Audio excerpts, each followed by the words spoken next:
and there's a lot going on. New Deal, Roosevelt's election, the early civil rights movement, Marilyn Monroe, and of course, swing. Welcome everybody, and welcome to my ELI presentation. My name is Gabriella Lucchese, and mine is an ELI about swing dancing. Its history, its steps, and its styles. Why choose swing dancing? Well, in first place, I was looking for a topic that was quintessentially American, but also very fun. And during first semester, I had the opportunity of helping my dear friend Jacob Rose with his ELI on Latin dances.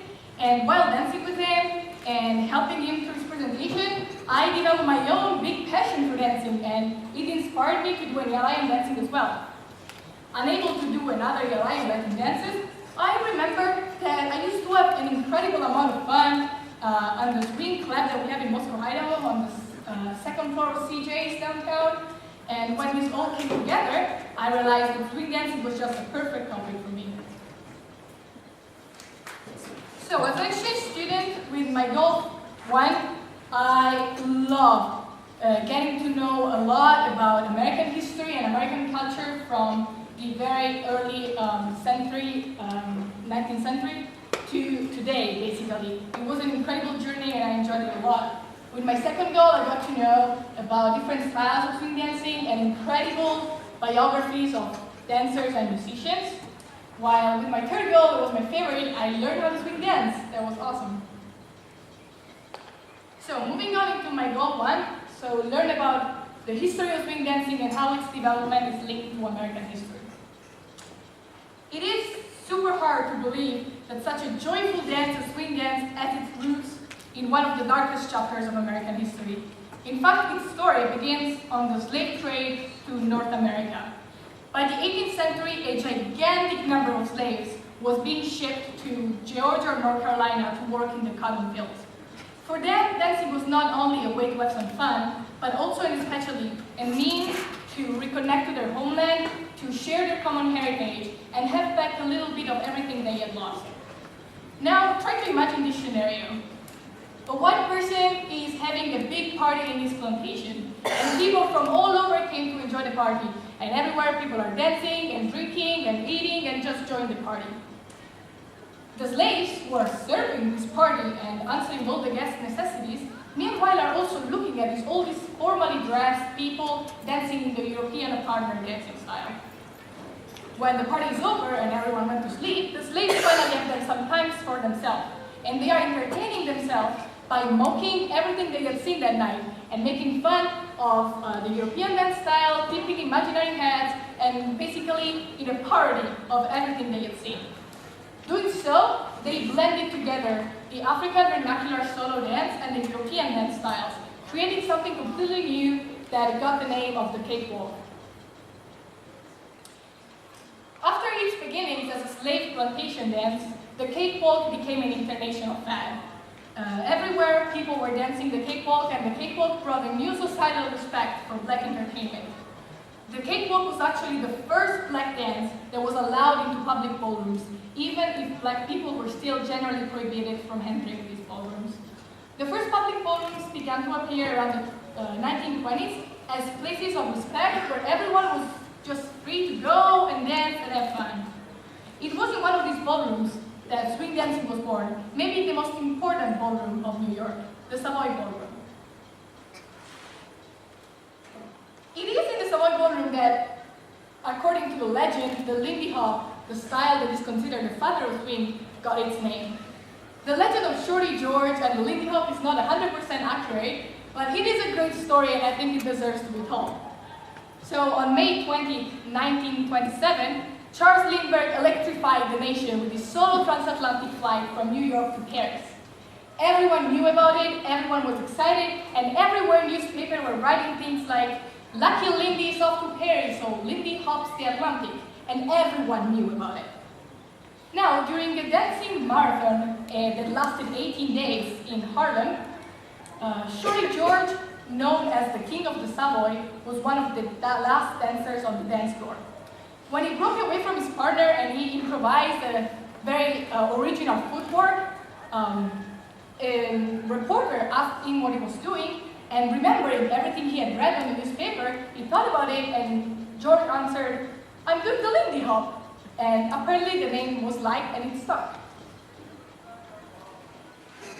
Around the 1930s and the 1940s, the atmosphere in America was changing. The New Deal, Roosevelt's election, and the hope to break out of the Depression were convincing people that a better time was possible now and at that point.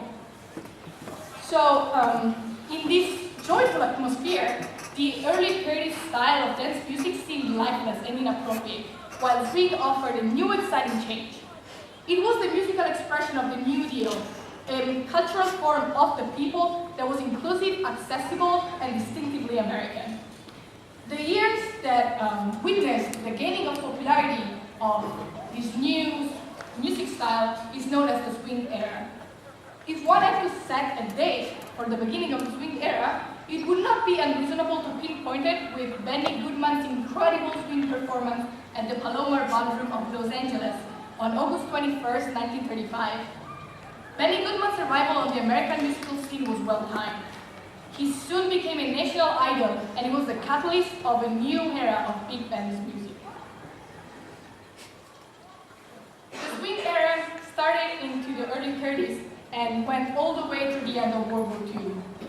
It survived the years of the war with struggles, but it didn't manage to stay afterwards.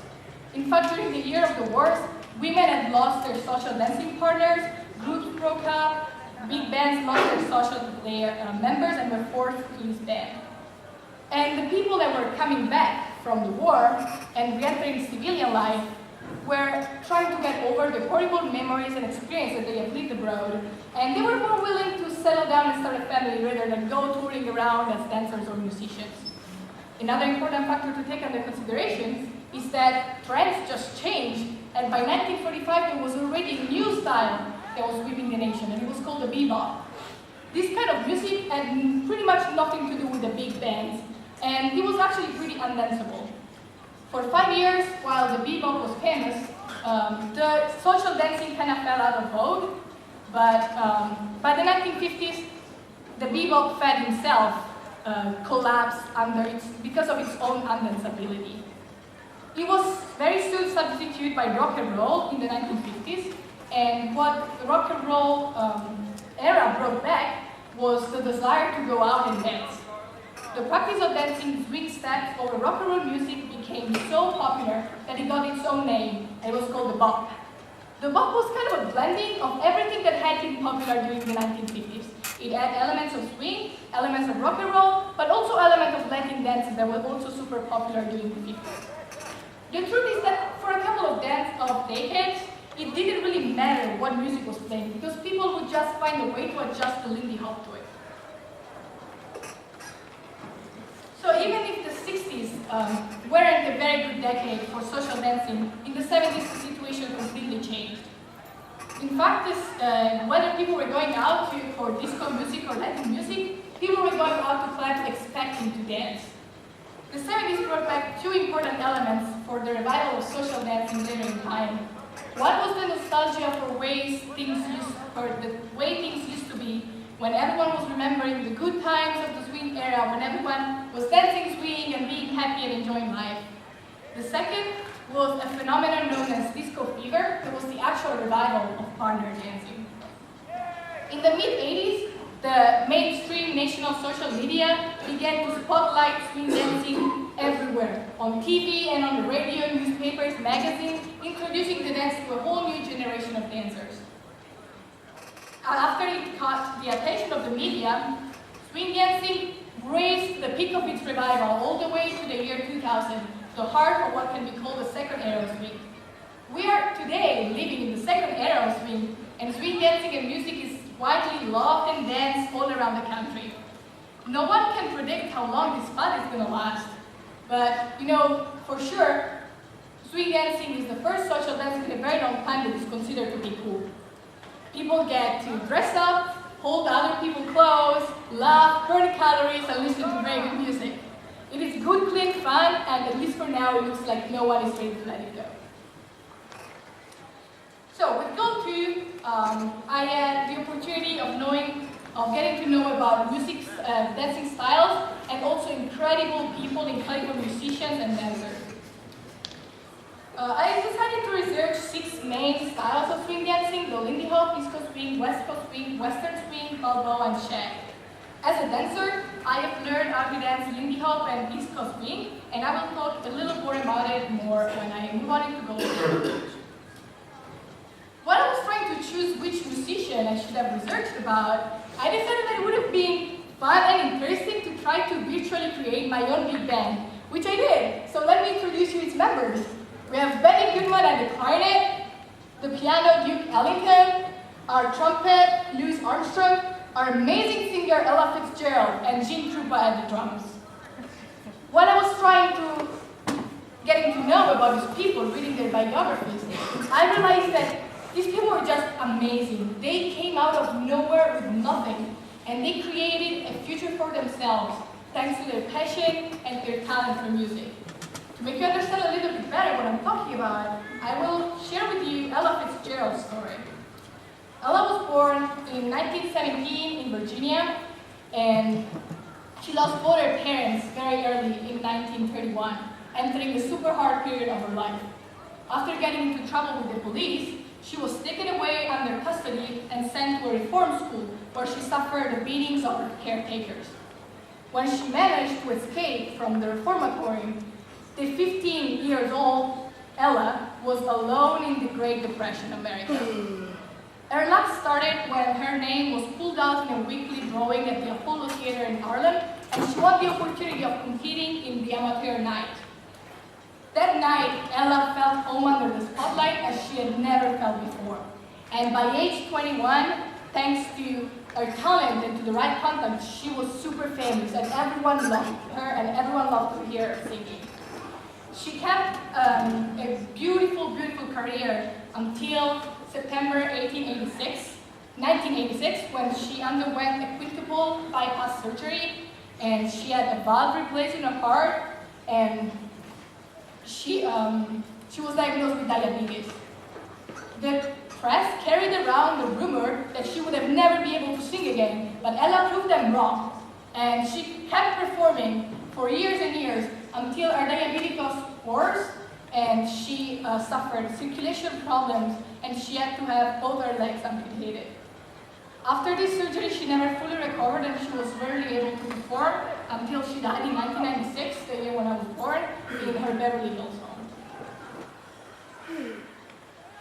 I did the same choosing pattern for my dancers, and I chose 5 main dancers that made the history of the swing era. Frankie Manning, Shorty George Snowden, Norma Miller, Dean Collins, and Herbert White. When I think that all these dancers knew each other, they all danced at the Savoy Ballroom, and probably they were probably friends. I don't know. I think it's just incredible and amazing. Frankie Manning, in particular, was the legend of the Lindy Hop. He was born in 1914 in Florida, and he moved to New York at age 3 with his mom. His mom was a dancer herself, and she introduced him to dancing very, very soon. He learned how to dance by watching other people doing it. So whether it was in a private party or in a public ballroom, he would just look at the people and then go home and try to redo the same steps. He saw for the first time the Lindy Hop in the Renaissance Ballroom in Harlem, and when he grew older and he started to go to the Savoy with other very famous dancers, he completely innovated the Lindy Hop, and he's also accredited with performing the first aerial step in the history of swing dancing. With the onset of World War II, Frankie joined the army, and once he came back into the country, he found a job in the U.S. Postal Service, and for 30 years, he thought that his career was over. However, with the revival of swing, his talent was rediscovered, and Frankie soon was performing and teaching all over the country and in the world.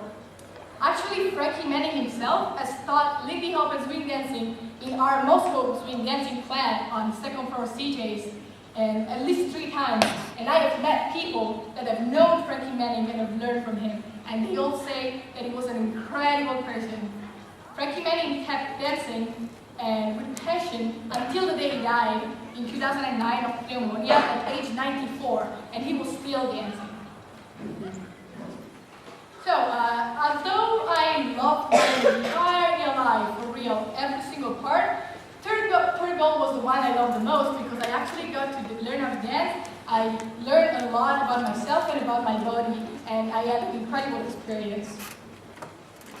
So, swing dancing has been super fun to learn, and for me and for my friends, it has been an incredible journey, and it was seriously super fun and an incredible experience. Before I show the basic step I learned for you all, I'm going to move on into my acknowledgement so that I won't have to worry about it later. So I would like to thank Ms. Wisner for having helped me all the way through, for correcting my English, reading my portfolio, and for making the world a better place. I would like to thank Jessica Newhouse, my mentor. She has been amazing. She taught me how to dance, and she worked with me all the way through. She answered my 1,000 questions, and she helped me in the research progress.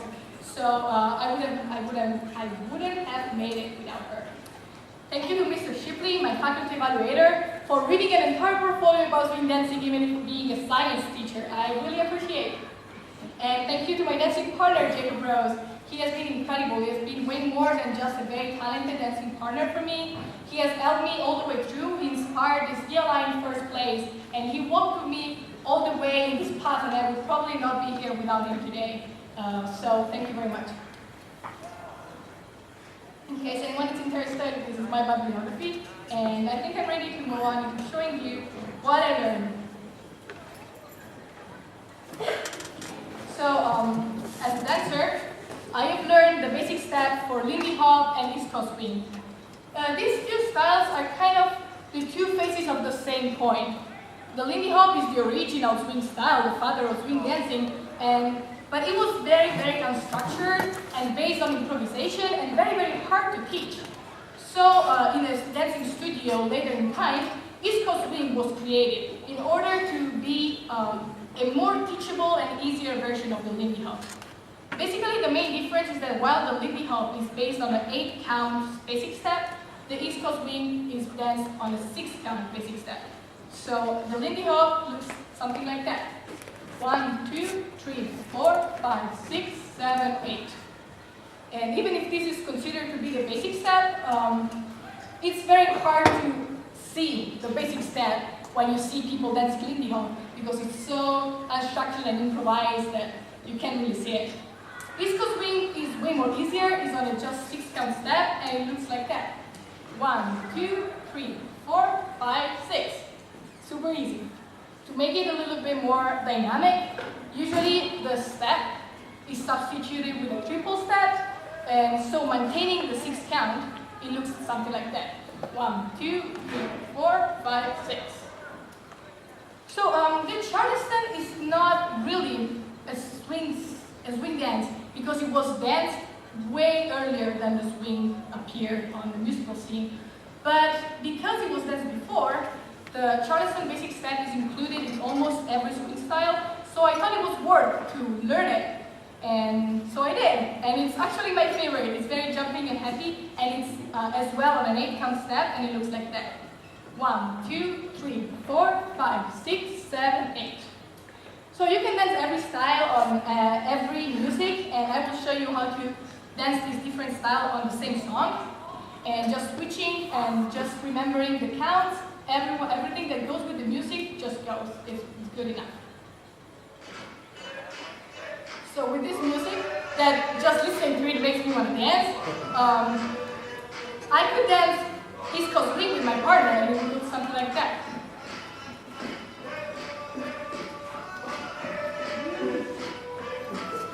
If I was going to dance Lindy Hop, I could just switch and dance Lindy Hop.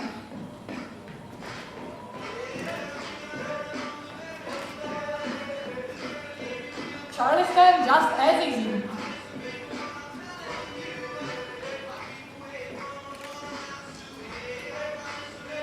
Now imagine that all this is happening with my dancing partner that is mirroring my footstep, my footwork, and no, there's no choreography. We are just on the dance floor and we're listening to the music and we're getting inspired. We have this very strong connection, and the dance is just going to be the result of my partner's ability to lead and my ability to follow.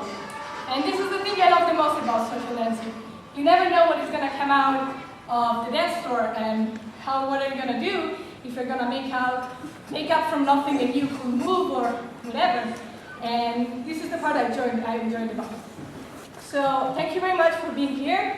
If you have any question, I will be happy to answer the best of my possibilities. Thank you.